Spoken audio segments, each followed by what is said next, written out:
భక్తి దయాశక్తి సంపూర్ణుడా వాక్యమై ఉన్న యేసు వందనమయ్యా. Praise Lord, praise Lord. మొదటి పేతురు పత్రిక 1వ అధ్యాయంలో మనకి 17 వచనాన్ని శైలి 17 దేవుని ప్రార్థించినప్పుడు మీరు ఆయనను తండ్రి అని పిలిచేదారు. వారి వారి ప్రవర్తనను బట్టి దేవుడు అందరికీ పక్షపాతం లేక తీర్పు చెప్పును. Praise lord. వారి వారి ప్రవర్తన బట్టి తీర్పు ఉంటుందంట. అది దేవుడు పక్షపాతి కాడు, న్యాయం చేకూర్చేవాడే. మనం వ్యతిరేకంగా దేవునికి చట్టానికి దేవునికి ఆజ్ఞానికి ఎదురుకి వెళితే ఆయన తీర్పు తీరుస్తాడు. దేని బట్టి? ప్రవర్తన బట్టి. Praise Lord. అదిగో ఆ పిల్ల చాలా మంచిదమ్మా, మంచి భక్తిగా ఉందమ్మా, ప్రవర్తన బట్టి. ఆ కుర్రాడు చాలా మంచివాడు, చాలా ప్రవర్తన. కాబట్టి దేవునికి ప్రవర్తన అంటే చాలా ఇష్టం. Praise Lord. కాబట్టి నీవు దేవుని సన్నిధికి వెళ్ళినప్పుడు ప్రవర్తన జాగ్రత్త. మన ప్రవర్తన చాలా జాగ్రత్తగా ఉండాలంటాడు పేతురు గారు. కానీ ప్రార్థన చేస్తాను తండ్రి నాయన ప్రభు అని.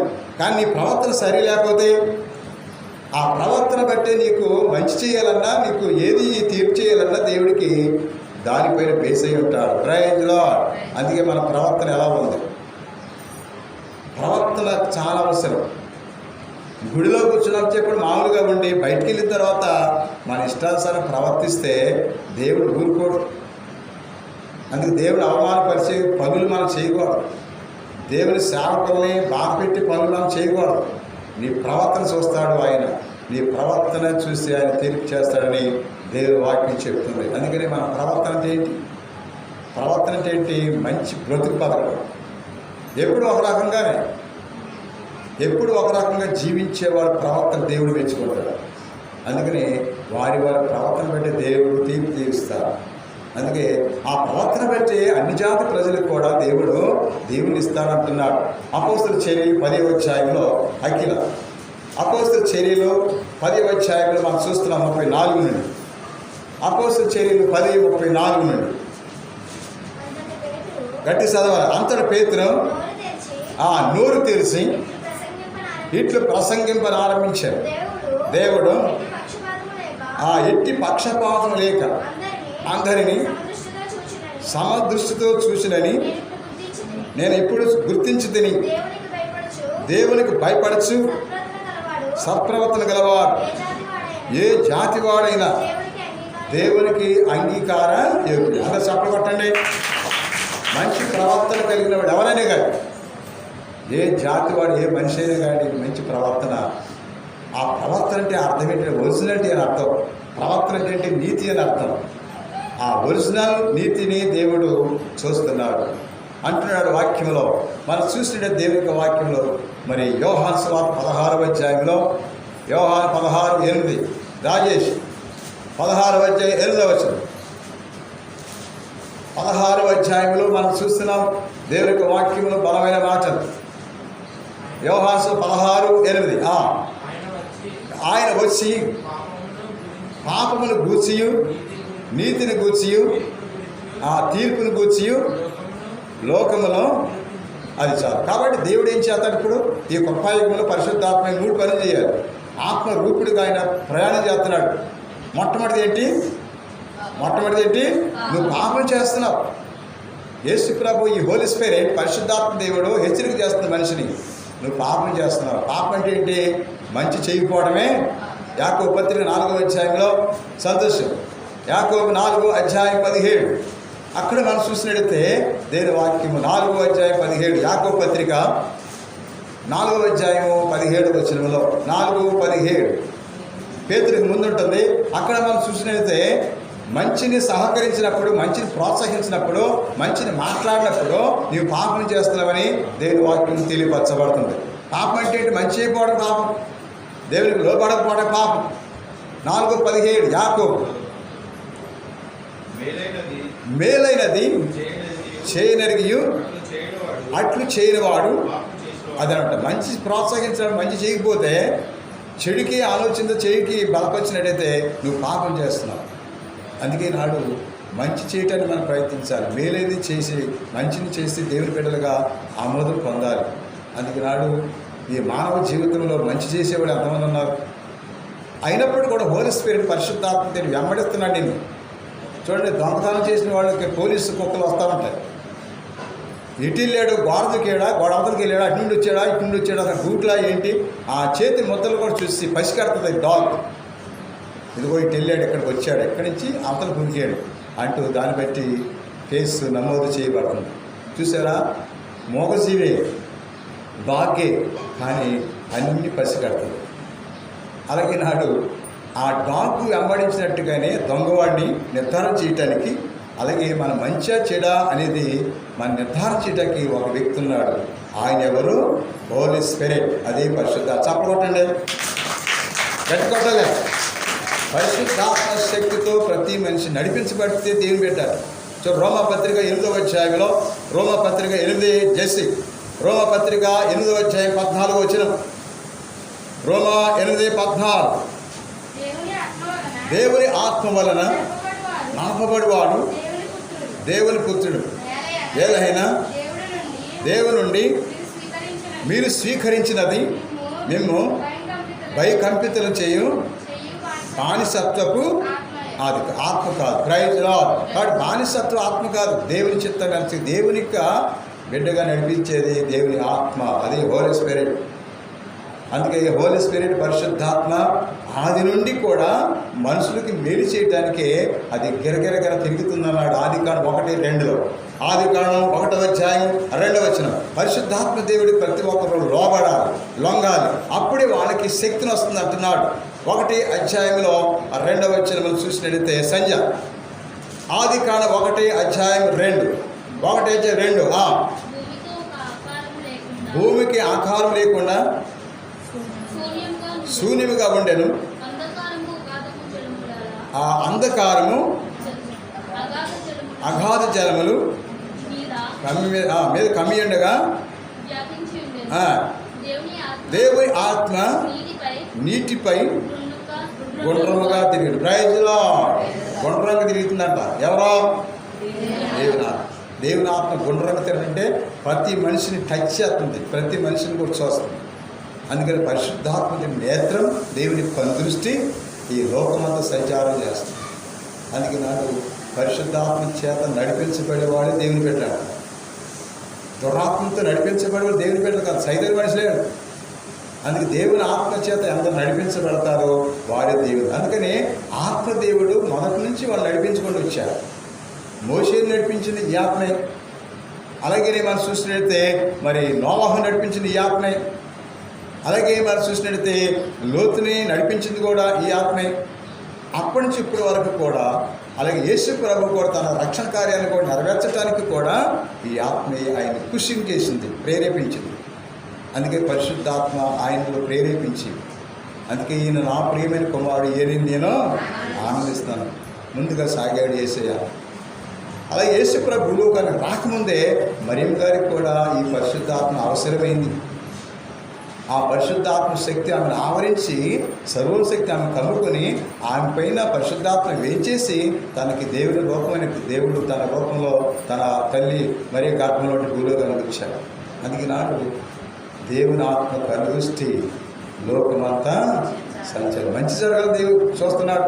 అందుకే నీతిని వచ్చేయో, రెండవది పాపంకి వచ్చేయో ఆయన తీర్పు గురించి ఏం చేస్తాడు పరిశుద్ధాత్మ? ఒకటేంటి?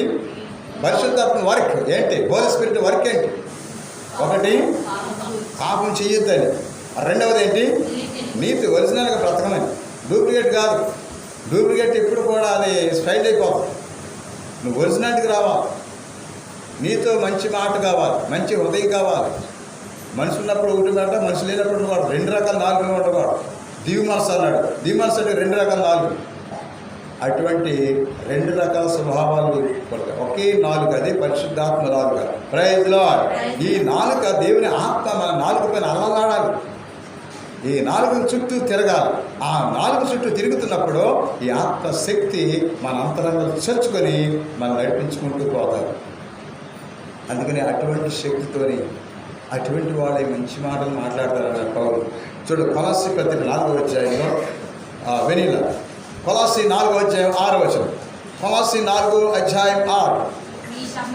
మీ సంభాషణ ఎల్లప్పుడూ దయాపూరితముగా ఉప్పు వేసినట్లుగా రుచికరముగాను ఉండవలెను. ప్రతి వ్యక్తికి సరైన సమాధానమును ఎట్లు చెప్పవలెనో అది ప్రైజ్ లార్డ్. అది ఆత్మశక్తి ఉన్నవాడు మంచి మాట చెప్తారు.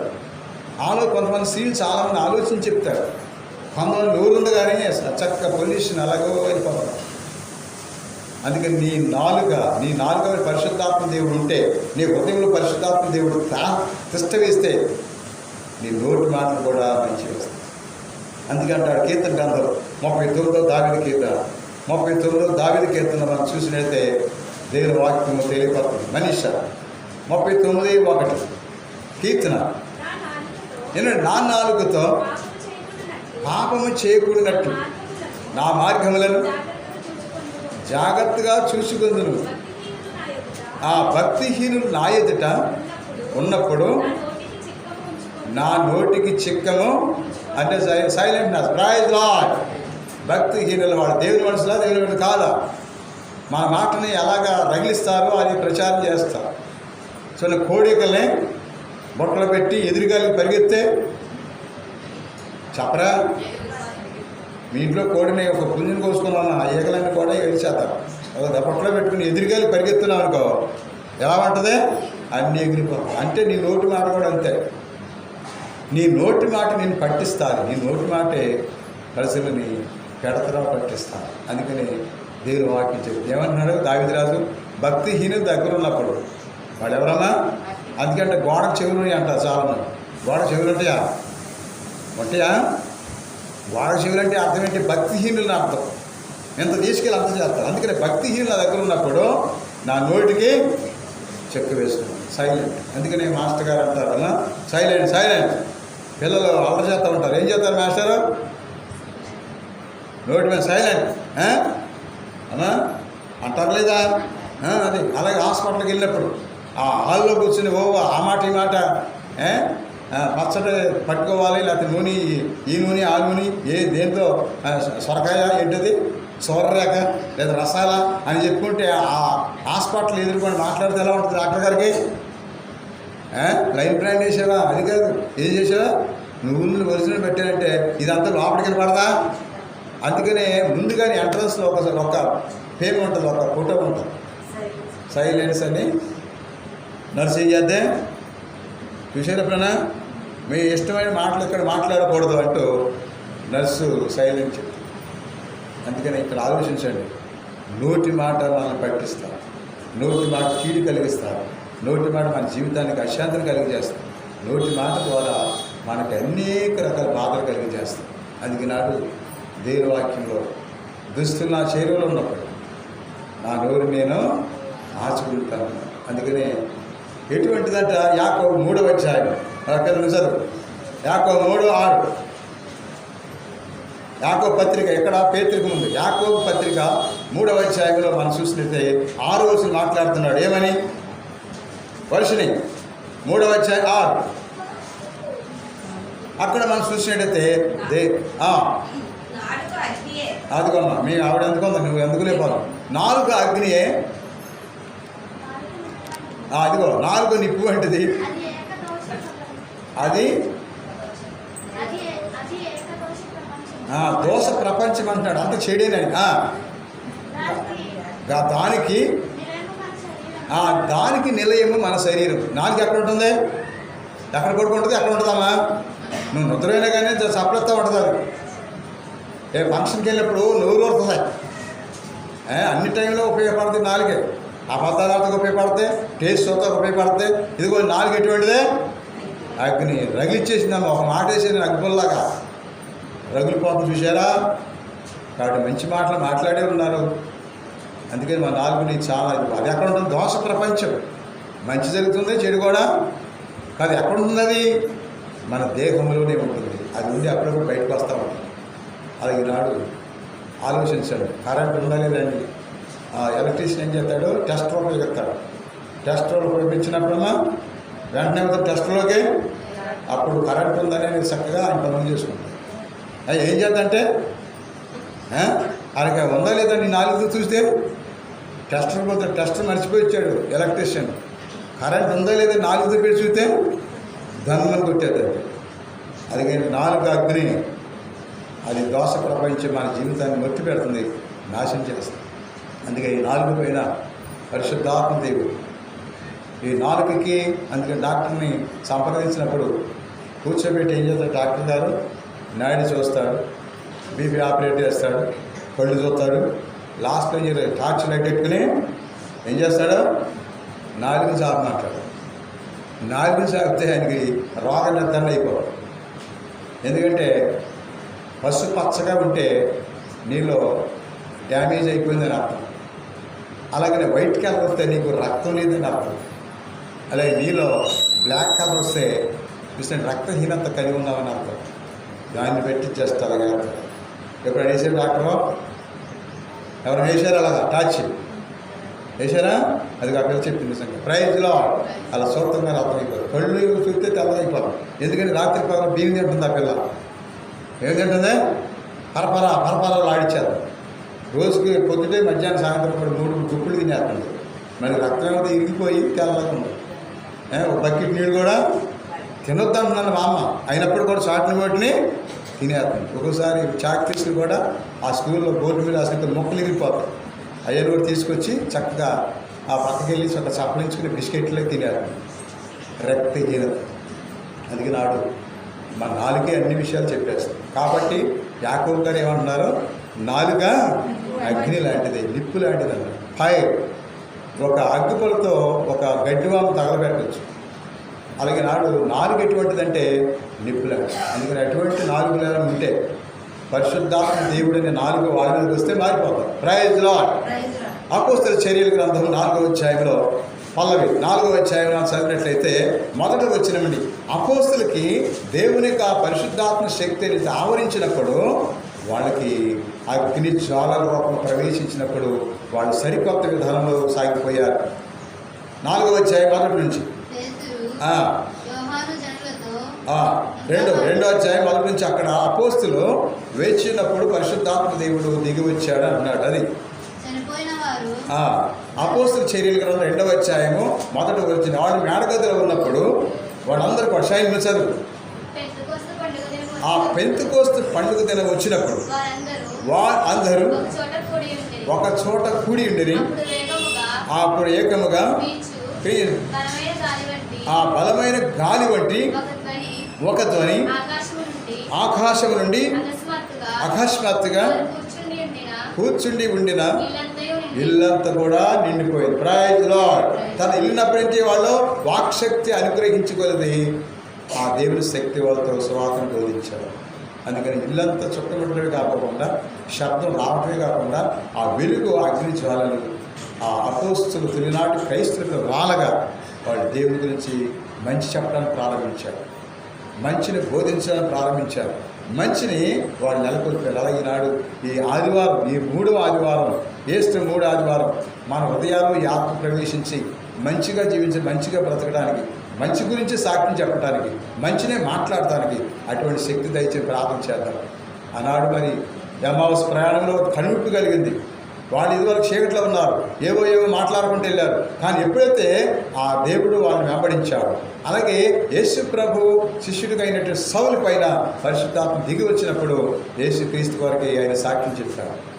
అలాగే అటువంటి సాక్ష్యం చెప్పే హృదయం, అటువంటి మనసులు కావాలి. ఎందుకంటే మన హృదయాలు మారకపోతే ఆ చీకటిలోనే మనం అంతరించుకోవాలి. అందుకే ప్రభు అన్నాడు యోహాను 8వ అధ్యాయం 12వ వచనంలో, నేను లోకానికి వెలిగాను, నన్ను వెంబడించేవాడు అంధకారంలో నడవక జీవపు వెలిగి కలిగి ఉంటాడు. Praise Lord, praise Lord. అటువంటి వెలుగుని దయచేయమని మనసారి వేడుకుందాం. ప్రభు దేవుడు ఈ వాక్యం మన హృదయాల్లో ఫలింపు చేయనుగాక. పితా పుత్ర పవిత్రాత్మ